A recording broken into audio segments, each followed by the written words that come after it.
ನಮಸ್ತೆ ಪ್ರಿಯ ವೀಕ್ಷಕರೇ, welcome to Savi's DIY do it yourself. ನಾನು ನಿಮ್ಮ ಅಚ್ಚುಮೆಚ್ಚಿನ ಕನ್ನಡತಿ ಸಾವಿತ್ರಿ ಸದಾವರ್ತಿ. ಮಕ್ಕಳೇ, ಇವತ್ತು ನಿಮಗೆ ನಾನು ಒಂದು ಬ್ಯೂಟಿಫುಲ್ ಹಳೆ ಕಾಲದ ರಂಗೋಲಿ ಡಿಸೈನ್ನ ವಾಲ್ ಹ್ಯಾಂಗಿಂಗ್ನ ತೋರಿಸ್ಕೊಡ್ತಾ ಇದ್ದೀನಿ. ನೋಡೋಣವಾ? ಎಲ್ಲರೂ ರೆಡಿ ಇದ್ದೀರಾ ತಾನೇ? ಬನ್ನಿ.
ಬೆಲ್ ಹ್ಯಾಂಗಿಂಗ್ಸ್ನ ಬಳಸ್ತಾ ಇದ್ದೀನಿ. ಅಪಾರ್ಟ್ ಫ್ರಮ್ ಬೆಲ್ ಹ್ಯಾಂಗಿಂಗ್ಸ್ ನೀವು ಬೇರೆ ಯಾವುದಾದ್ರೂ ಇಲ್ಲಿ ಬಳಸ್ಬೋದು.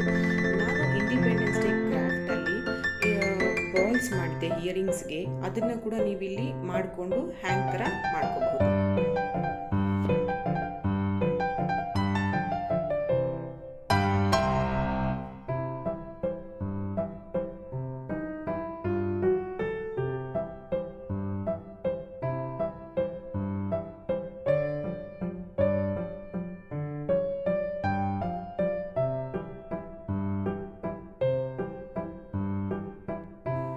ಮಕ್ಕಳೇ, ಇವತ್ತಿನ ಈ ನನ್ನ ವಿಡಿಯೋಲಿ ನಿಮಗೊಂದು ಬ್ಯೂಟಿಫುಲ್ ಹಳೆಯ ಕಾಲದ ರಂಗೋಲಿಗಳು ಈಗ ಎಲ್ಲಿದೆ ಇಲ್ಲ ತಾನೇ, ಆ ಥರ ರಂಗೋಲಿ ಡಿಸೈನ್ ವಾಲ್ ಹ್ಯಾಂಗ್ ನೋಡ್ತಾ ಇದ್ದೀರಾ. ನಿಮ್ಗೆ ಇಷ್ಟ ಆಗಿದೆ ಅಂತ ಭಾವಿಸ್ತಾ ಇದ್ದೀನಿ. ನೀವು ಇದನ್ನು ಟ್ರೈ ಮಾಡಿ. ಈ ಲಾಕ್ಡೌನಲ್ಲಿ ಈ ಥರ ಡೆಕೋರೇಟಿವ್ ಐಟಮ್ಸ್ನ ರೆಡಿ ಮಾಡಿ ನಿಮ್ಮ ಮನೇಲಿ ಇಟ್ಕೊಳ್ಳಿ. ನಾನು ನಿಮ್ಗೆ ಹೇಳ್ದಾಗೆ ಇಲ್ಲಿ ವಾಲ್ ಹ್ಯಾಂಗಿಂಗ್ಸ್ಗೆ ಇದು ತುಂಬ ಸೂಪರ್ ಆಗಿರುತ್ತೆ. ನಿಮಗೆ ಈ ಬೆಲ್ಗಳು ಇಲ್ಲ ಅಂದರೆ ನೋ ವರೀಸ್. ನನ್ನ ಡಿಸ್ಕ್ರಿಪ್ಷನ್ ಬಾಕ್ಸಲ್ಲಿ ನಾನು ಇಂಡಿಪೆಂಡೆನ್ಸ್ ಡೇಗೆ ಒಂದಷ್ಟು ಕ್ರಾಫ್ಟ್ ಮಾಡಿದ್ದೀನಿ. ಆ ಕ್ರಾಫ್ಟಲ್ಲಿ ಇಯರಿಂಗ್ ಕ್ರಾಫ್ಟ್ಗೆ ಬಳಸಿರೋ ಬಾಲ್ಸ್ನ ನೀವಿಲ್ಲಿ ಹ್ಯಾಂಗಿಂಗಿಗೆ ಬಳಸ್ಕೋಬೋದು. ಇಷ್ಟ ಆಗಿದೆ ಅಲ್ವಾ? Thank you so much.